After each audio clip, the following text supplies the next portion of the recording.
محترم ناظرین، سیدنا موسیٰ علیہ السلام کا مکمل واقعہ لے کر آیا ہوں۔ موسیٰ علیہ السلام سے جب اللہ تعالیٰ نے گوشت کا سوال کیا تو موسیٰ علیہ السلام نے محبت میں جو گوشت پیش کیا، آئیے مفصل واقعہ سماعت فرمائیے، چینل پہ بنے رہیں۔ بسم اللہ الرحمن الرحیم۔ حضرت موسیٰ علیہ السلام کا واقعہ اسلامی تاریخ کا ایک اہم حصہ ہے جو قرآن مجید اور دیگر اسلامی متون میں تفصیل سے بیان کیا گیا ہے۔ یہاں اس واقعہ کا مختصر ذکر کیا جاتا ہے۔ حضرت موسیٰ علیہ السلام بنی اسرائیل کے ایک قبیلے میں پیدا ہوئے۔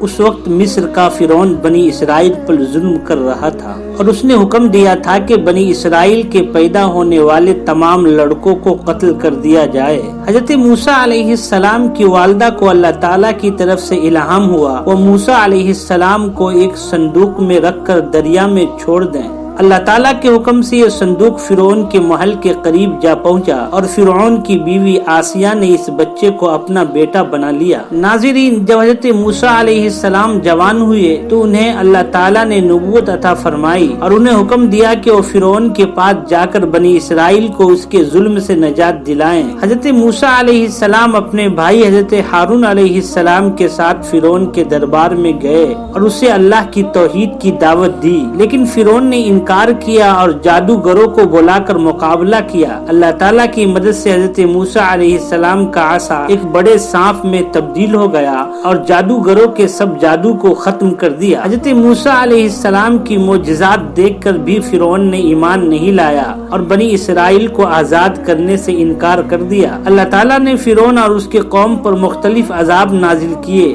جس میں ٹڈی دل، خون، مینڈک، کیڑے شامل تھے۔ آخر کار حضرت موسیٰ علیہ السلام نے اللہ کے حکم سے بنی اسرائیل کو مصر سے نکال لیا۔ جب وہ بحر کلزم بحر احمر کے کنارے پہنچے تو اللہ تعالیٰ کے حکم سے حضرت موسیٰ علیہ السلام نے اپنا عصا دریا پر مارا جس سے دریا میں راستہ بن گیا اور بنی اسرائیل پار ہو گئے۔ فرعون نے اور اس کا لشکر جب ان کے پیچھے دریا میں داخل ہوا تو اللہ تعالیٰ نے دریا کو دوبارہ ملا دیا اور فرعون اپنے لشکر سمیت غرق ہو گیا۔ ناظرین، اس کے بعد حضرت موسیٰ علیہ السلام کے حکم سے کوہ طور پر گئے جہاں انہیں تورات عطا کی۔ ناظرین، اس کے بعد حضرت موسیٰ علیہ السلام اللہ کے حکم سے کوہ طور پر گئے جہاں انہیں تورات عطا کی گئی جو بنی اسرائیل کے لیے شریعت کا مجموعہ تھی۔ بنی اسرائیل کو حکم دیا گیا کہ وہ اس شریعت کے مطابق زندگی گزاریں۔ بنی اسرائیل کو اللہ نے بڑی نعمتیں عطا کی لیکن وہ اکثر سرکشی اور نافرمانی کرتے رہے۔ انہوں نے حضرت موسیٰ علیہ السلام کے کوہ طور پر جانے کے دوران بچڑے کی پوجا شروع کر دی جس پر اللہ تعالیٰ نے انہیں سزا دی۔ حضرت موسیٰ علیہ السلام نے اپنی زندگی کا بڑا حصہ بنی اسرائیل کو اللہ کا پیغام پہنچانے اور ان کی رہنمائی میں گزارا۔ ان کی وفات کا وقت آیا تو وہ سرزمین مقدس میں داخل نہیں ہو سکے اور کوہ نبو پر وفات پائی۔ حضرت موسیٰ علیہ السلام کا واقعہ ہمیں صبر، ایمان اور اللہ کی راہ میں ثابت قدم رہنے کی تعلیم دیتا ہے۔ اللہ کے حکم سے وہ صندوق فرعون کے محل کے قریب پہنچا جہاں فرعون کی بیوی آسیہ نے اسے اٹھا لیا اور اسے اپنا بیٹا بنا لیا۔ اللہ نے حضرت موسیٰ علیہ السلام کو فرعون کے گھر میں پھر پرورش دی جو بعد میں ان کے مقابلے کے لیے مقرر ہوئی۔ جب حضرت موسیٰ علیہ السلام جوان ہوئے تو ایک دن انہوں نے ایک قبطی فرعون کے قوم کا آدمی کو ایک بنی اسرائیل پر ظلم کرتے ہوئے دیکھا تو حضرت موسیٰ علیہ السلام نے اس قبطی کو مارا اور وہ مر گیا۔ اس واقعے کے بعد حضرت موسیٰ علیہ السلام کو مصر چھوڑنا پڑا اور وہ مدین چلے گئے۔ وہاں حضرت شعیب علیہ السلام کی بیٹیوں کی مدد کی اور بعد میں حضرت شعیب علیہ السلام کی بیٹی سے نکاح کیا۔ مدین میں کئی سال گزارنے کے بعد حضرت موسیٰ علیہ السلام اپنی بیوی کے ساتھ واپس مصر جانے لگے۔ راستے میں کوہ طور پر اللہ تعالیٰ نے انہیں نبوت عطا کی اور حضرت موسیٰ علیہ السلام کو اللہ تعالیٰ نے حکم دیا کہ وہ فرعون کے پاس جائے اور اسے اللہ کی توحید کی دعوت دیں اور بنی اسرائیل کو آزاد کرنے کا مطالبہ کرے۔ حضرت موسیٰ علیہ السلام نے اللہ سے درخواست کی کہ ان کے بھائی حضرت ہارون علیہ السلام کو بھی ان کے ساتھ نبی بنا کر بھیجا جائے تاکہ ان کی مدد کر سکے۔ اللہ نے ان کی یہ دعا قبول کی اور حضرت ہارون کو بھی نبوت عطا کی۔ جب حضرت موسیٰ علیہ السلام حضرت ہارون علیہ السلام فرعون کے دربار میں پہنچے تو انہوں نے فرعون کو اللہ کی وحدانیت کی دعوت دی اور بنی اسرائیل کی رہائی کا مطالبہ کیا۔ فرعون نے ان کی بات کو مذاق میں اڑایا اور انہیں جادوگر قرار دیا اس کے جواب میں حضرت موسیٰ علیہ السلام نے اللہ کے عطا کردہ معجزات کو دکھائے، جس میں سب سے اہم ان کا عصا تھا جو ایک بڑے سانپ میں تبدیل ہو جاتا تھا۔ اس کے باوجود فرعون نے ان پر یقین نہ کیا اور اپنے درباری جادوگروں کو بلایا تاکہ وہ حضرت موسیٰ علیہ السلام کی معجزات کا مقابلہ کرے۔ چنانچہ فرعون نے اپنے دربار کے جادوگروں کو جمع کیا اور ان سے کہا کہ وہ حضرت موسیٰ علیہ السلام کے معجزے کو شکست دیں۔ جادوگروں نے اپنی رسیاں لاٹھیاں پھینکی جو جادو کے ذریعے سانپوں میں تبدیل ہو گئی۔ حضرت موسیٰ علیہ السلام نے اللہ کے حکم سے اپنا عصا پھینکا جو ایک عظیم سانپ میں تبدیل ہو گیا اور جادوگروں کے تمام سانپوں کو نگل گیا۔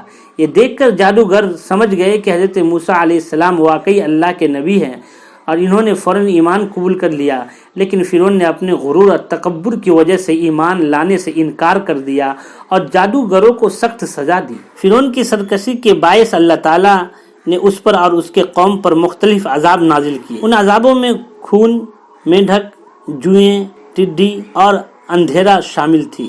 ہر عذاب کے بعد فرعون حضرت موسیٰ علیہ السلام سے درخواست کرتا کہ وہ دعا کرے کہ تاکہ عذاب ختم ہو جائے اور وہ بنی اسرائیل کو آزاد کرے گا، مگر ہر حال میں عذاب ختم ہوتے ہی فرعون اپنے وعدے سے مکر جاتا۔ آخر اللہ تعالیٰ نے حضرت موسیٰ علیہ السلام کو حکم دیا کہ وہ بنی اسرائیل کو لے کر مصر سے نکل جائیں۔ رات کے وقت حضرت موسیٰ علیہ السلام نے بنی اسرائیل کو لے کر مصر چھوڑ دیا۔ فرعون کو جب اس کا علم ہوا تو اس نے اپنی فوج کے ساتھ ان کا پیچھا کیا۔ جب حضرت موسیٰ علیہ السلام اور ان کے قوم بحر قلزم کے کنارے پہنچے تو اللہ تعالیٰ کے حکم سے حضرت موسیٰ علیہ السلام نے اپنا عصا دریا پر مارا، جس سے دریا میں دو حصے ہو گئے اور درمیان میں ایک خشک راستہ بن گیا۔ بنی اسرائیل اس راستے سے گزرتے ہوئے پار ہو گئے، لیکن جب فرعون اور اس کی فوج نے اس راستے سے گزرنا چاہا تو اللہ تعالیٰ نے دریا کو دوبارہ ملا دیا اور فرعون اپنے لشکر سمیت غرق ہو گیا۔ بنی اسرائیل کی رہائی کے بعد حضرت موسیٰ علیہ السلام نے انہیں صحرائے سینا میں لے جا کر کوہ طور پر چڑھائی کہ جہاں اللہ تعالیٰ نے انہیں تورات عطا کی۔ تورات میں بنی اسرائیل کے لیے اللہ کی شریعت کا مجموعہ تھا، جس میں عبادات، اخلاقیات، معاملات کے احکامات شامل تھے۔ جب حضرت موسیٰ علیہ السلام کوہ طور پر گئے تو ان کی عدم موجودگی میں بنی اسرائیل کے ایک فرد سامری نے انہیں ایک بچڑا بنا کر اس کی عبادت کرنے پر اکسایا۔ یہ واقعہ بنی اسرائیل کی سرکشی اور نافرمانی کی ایک بڑی مثال ہے۔ حضرت موسیٰ علیہ السلام جب واپس آئے تو انہوں نے اس کے بچڑے کو توڑ دیا اور سامری کو سزا دی۔